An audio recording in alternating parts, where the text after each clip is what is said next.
Welcome, welcome, welcome. Who is ready to read a Jack Reacher book? Jack Reacher, are you ready for some Jack Reacher book? Are you ready?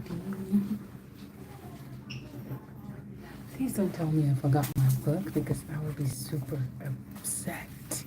I would not be happy if that happened. Please don't tell me I forgot my book.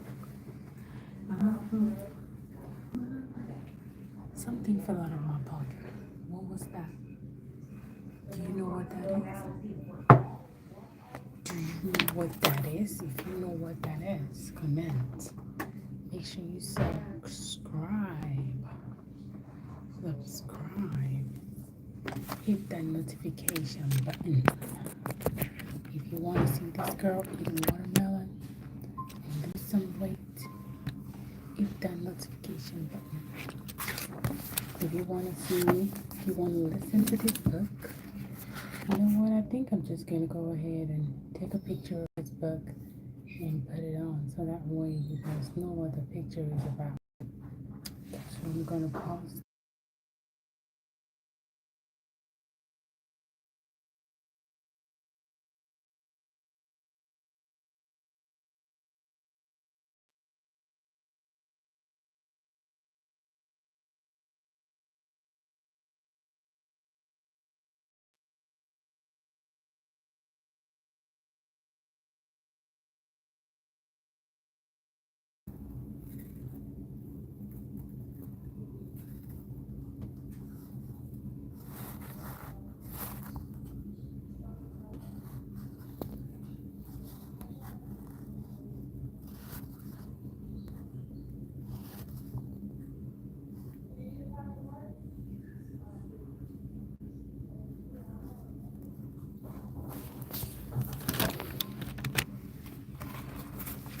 Alright, who is ready? Who is ready? Are you ready for this book? This is the book we're reading tonight. Very interesting. If you're ready, say hey, hey, hey. If you're ready, say hey in the comments. Say hey, hey, hey.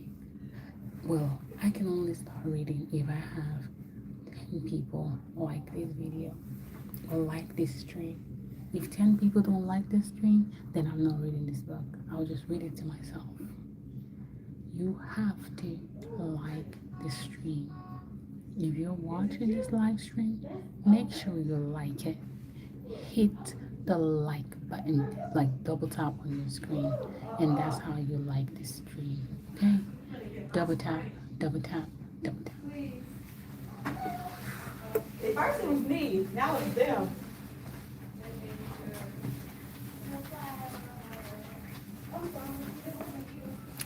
Double tap on your screen. T-A-P, double T-A-P, double T-A-P, double T-A-P, double T-A-P, double T-A-P, double T-A-P, let's read this book, double T-A-P, let's read this book, double T-A-P, let's read this book. I am going to put you to sleep with this book, double T-A-P, double T-A-P. Okay. Let's see how long I got now. 12 minutes. Every time I think I got like 50 minutes or some shit, I look down. I got a second. Double T-A-P, let's go. Double T-A-P, let's go. Double T-A-P, let's go. Double T-A-P on the screen, let's go. I can only start reading this book if I have 10 people double TAP on the screen. Let's go, guys. Don't leave me hanging. Don't leave me hanging. Don't leave me hanging. Don't leave me hanging. Don't let me be by myself.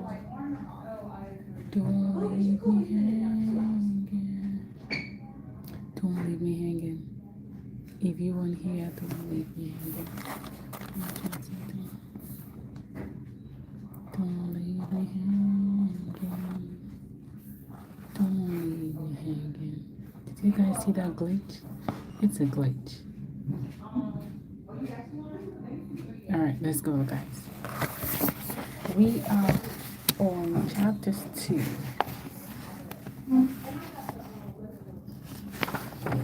Chapter 2. Let me just give you a summary if you're just listening to this book for the first time.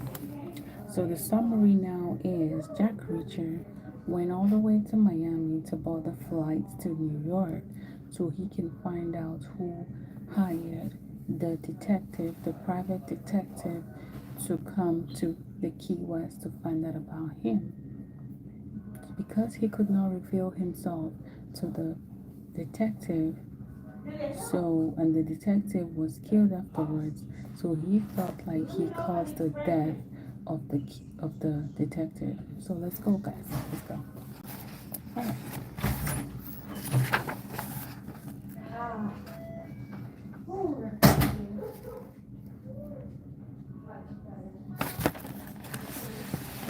Then the movie's coming back. His father died in the young Chesterstone 3 at the helm. Multiplexes everywhere. 4 projectors, 6, 12, 16, where there had been just one before. Then stereo, 5 channel, Dolby Digital, wealth and success, marriage.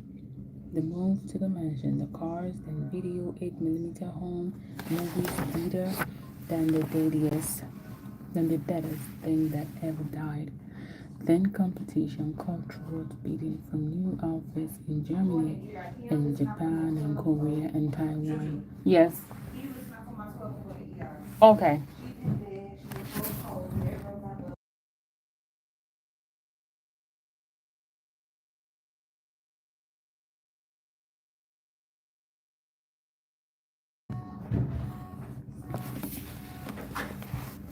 The desperate search for anything to make out of small pieces of sheet metal and precision cut gears, anything at all.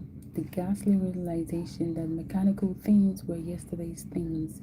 The explosion of solid state microchips, RAM, video game, and consoles.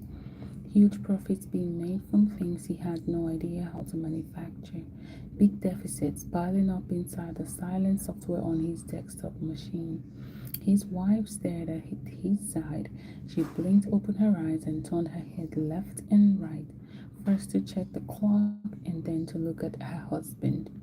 She saw his stare fixed on the ceiling. Not sleeping? She asked quietly. He made no reply. She looked away. Her name was Marilyn Stone. She had been married to Chester for a long time, long enough to know. She knew it all. She had no real details, no real proof, no inclusion, but she knew it all anyway. How could she not know? She had eyes and a brain. It was a long time since she had seen her husband's products proudly displayed in any store. It was a long time since any multiplex owner had dined them in celebration of a big new order. And it was a long time since Chester had slept the whole night through, so she knew. But she didn't care. For richer, for poorer was what she had said, and it was what she had meant. Rich had been good, but poor could be good too. Not that they would be ever poor, like some people are poor. Sell the damn house, liquidate the whole sorry mess, and then they will still be way more comfortable than she had ever expected to be. They were still young.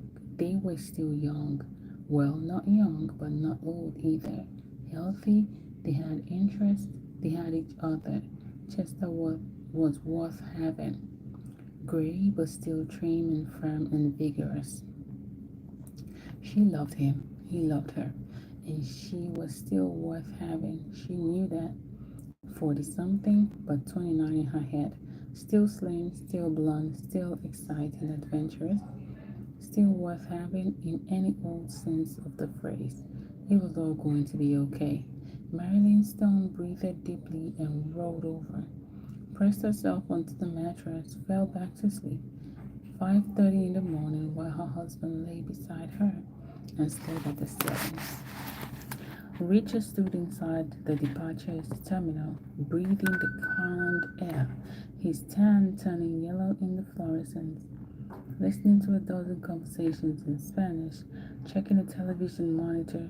New York was at the top of the list, as he had thought it would be. First flight of the day was Delta to LaGuardia via Atlanta in half an hour. Second was Mexicana heading south. Third was United, also to LaGuardia, but direct, leaving an hour. He headed to the United ticket desk, asked about the price of a one-way coach, nodded and walked away. He walked to the bathroom and stood in front of the mirror, pulled his cash roll from his pocket, and assembled the price he had just been quoted from the smallest bills he had. Then he buttoned his shirt all the way up and smoothed his hair down with his palm, walked back out and over to the Delta counter.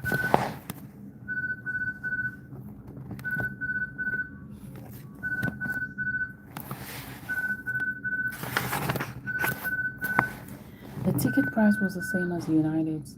He knew it would. It always is. Somehow he counted the money out. Ones and tens and fives, and the counter girl took it all and straightened the bills and shuffled them into the denominations. Your name, sir? She asked. Truman, Richard said, like the president. The girl looked blank. She was probably born overseas during Nixon's final days, maybe during Carter's first year. Richard didn't care. He had been born overseas at the start of Kennedy's term. He wasn't about to say anything. Truman was ancient, ancient history to him. 2. The girl typed the name into her console and the ticket printed out. She put it in a folder with a red and blue wall on it. Then she tore it straight back out. I can check you in right now, she said. Richard nodded. The problem with paying cash for an airline ticket, especially at Miami International, is the war on drugs. If he had swaggered up to the desk and pulled his roll of hundreds, the girl would have been obliged to thread on a small secret button on the floor under her counter. Then she would have fiddled with her keyboard until the police came in, left and right. The police would have seen a big rough guy with a tan and a big wad of cash and figured him for a courier straight off the bat. The strategy is to chase the drugs for sure, but to chase the money too. They won't let you put it in the bank. They won't let you spend it without getting all concerned about it. They assume nothing. Citizens use plastic cards for big purchases, especially for travel, especially at the airport. At the airport desk 20 minutes before takeoff, and that assumption would lead to delay and hassle and paperwork, which were three things Richard was always keen to avoid. So he had evolved a careful act. He made himself look like a guy who couldn't even get a credit card if he wanted one, like a down on his luck insolvent roughneck. Buttoning the shirt and carefully fingering the small bills were what did it. It gave him a shy, embarrassed look. It put the counter clerks on his side. They were all underpaid and struggling with their own maxed out plastic. So they struggled with their no, so they looked up and saw a guy just a little farther down the road than they were, and sympathy was their instinctive reaction, not suspicion. Gate B6, sir, the girl said. I've given you a window. Thanks, Richard said. He walked to the gate, and 15 minutes later, was accelerating down the runway with pretty much the same feeling as being back in Crystal's Porsche, except he had a lot less leg room and the seat next to him was empty.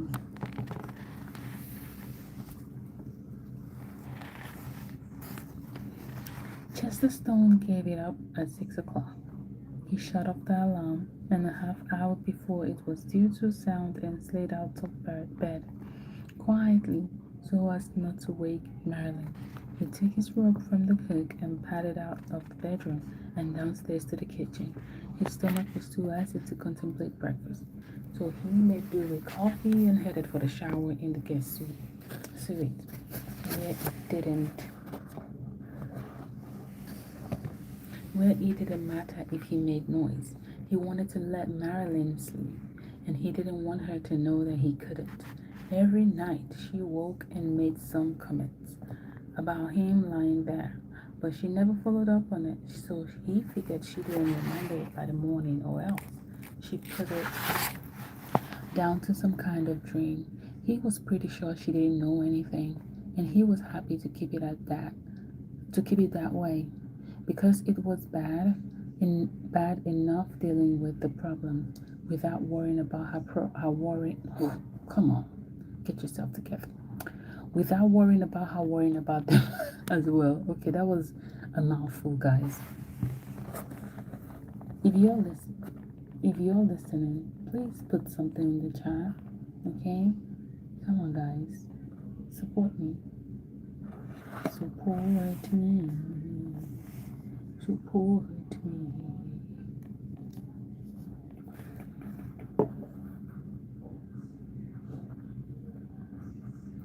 Put on something in the comments, in the chat. Let me know if you want me to continue or if you just want me to shut up. I'm not gonna get mad. I'm not gonna be sad about it. Just let me know if you want me to shut up and go to sleep. Let me know if you want me to shut up. Shut up. Tell me to shut up. Say something in the comments. I won't get mad at you. Alright, since you guys are not ready to say anything, I guess you guys are enjoying the book. Also, there's a poll. Make sure you click yes or no. It's not going to take you anything to click yes or no. Okay? So let's continue with the book. Let's continue.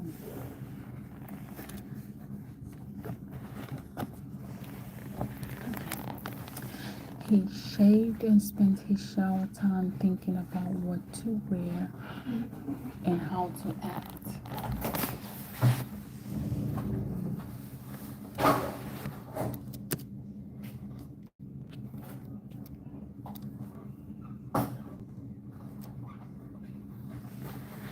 He shaved and spent his shower time thinking about what to wear and how to act. Truth was, he would be approaching this guy practically on his knee, a lender of last resort, his last hope, his last chance, somebody who held the whole of his future in the palm of his hand. How do you feel if somebody holds your future in their hands? Isn't that kind of heartbreaking, knowing that it's either that person can make or break you? So let's continue. So how to approach such a guy? Not on his knees. That was not how the game of business is played. If you look like you really need a loan, you don't get it. You only get it if you look like you don't really need it. I need to start applying this to whatever I do. Like it's a matter of very little consequence to you. Like it's a 50-50 decision whether you even allow the guy to climb aboard with you and share a little wedge of the big, exciting profits just around the next corner. Like your biggest problem is deciding exactly whose loan offer you're even going to consider. A white shirt for sure and a quiet tie, but which suit? The Italians were maybe too flashy, not the Armani. He had to look like a serious man, rich enough to buy a dozen Armanis, but for sure. but somehow too serious to consider doing that. Too serious and too preoccupied with weighty affairs to spend time shopping on Madison Avenue.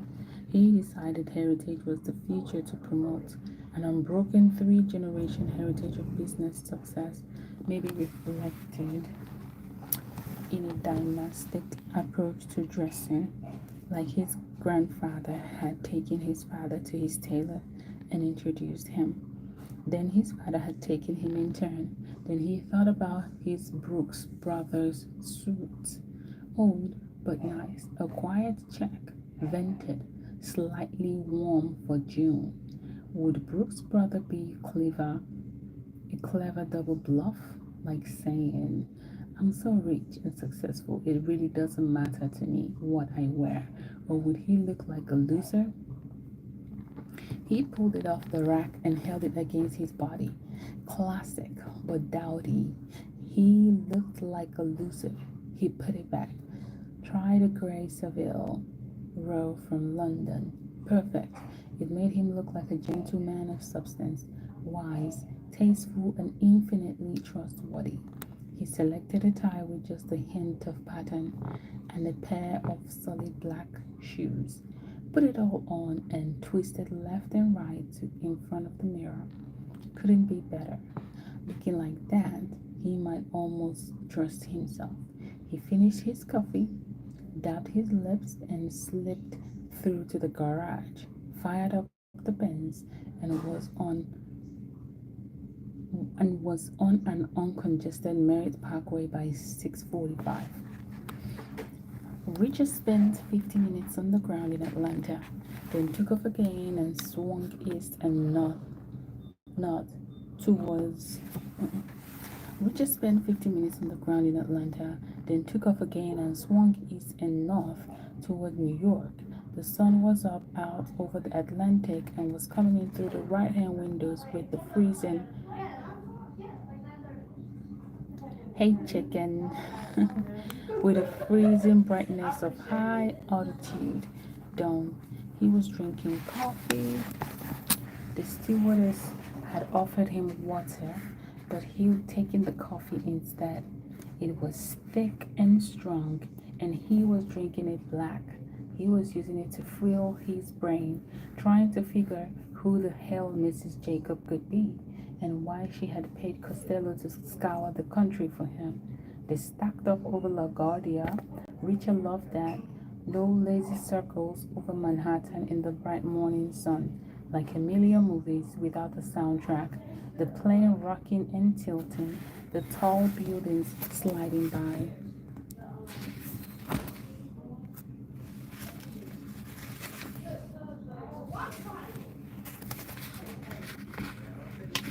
The tall buildings sliding by under them, tinted gold by the sun. The Twin Towers. Goodbye, chicken. We don't want you here either. Goodbye. The Empire State Building. The Chrysler, his favorite city cop. They were looping around and diving from the North Shore of Queens and London. The buildings of Midtown across the river raked past the tiny windows as they turned to taxi into the terminal. His appointment was for 9 o'clock. He hated that. Not because of the time. 9 o'clock was halfway through the morning for most of the Manhattan business community. The hour was not upsetting him. It was the fact that he had an appointment at all. It was a very long time indeed since Chester Stone had made an appointment to see anybody. In fact, he couldn't accurately recall ever making an appointment to see anybody. Maybe his grandfather had, in the very early days. Since then, it had always walked the other way around. All three Chester Stones, be it first, second, or third, had secretaries who graciously tried to fit supplicants into a busy schedule. Many times people had waited days for a provisional window and then hours in an anteroom, but now it was different, and it was burning him up.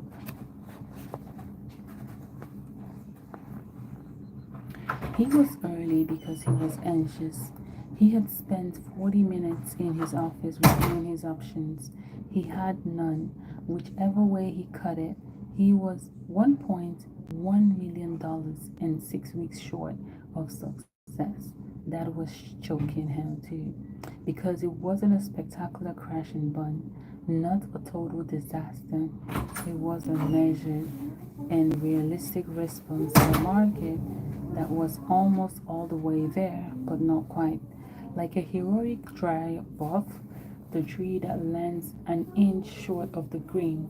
Very, very close, but not close enough.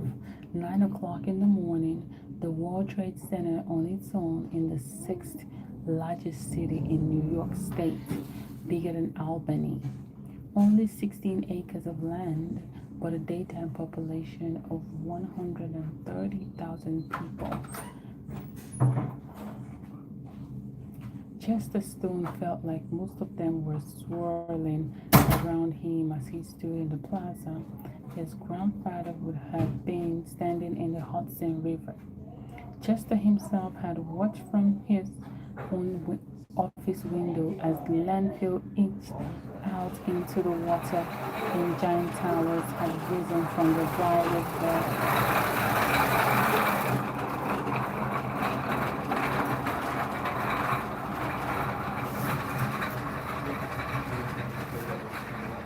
Hey Parker, how are you?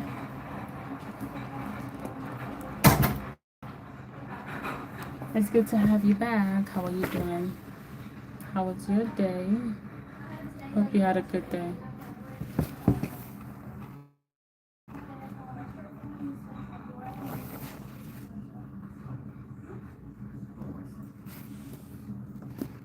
Good.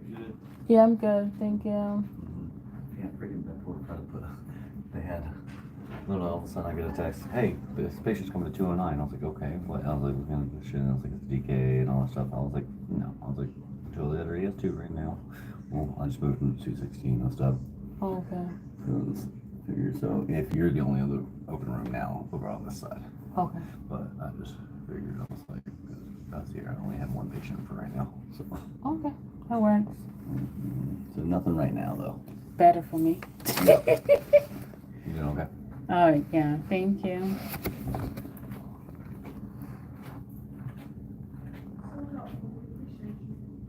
I know. I don't know why you don't want to become charged. Well, now that Annette's leaving, I might. What? Now that Annette is leaving, You might. I might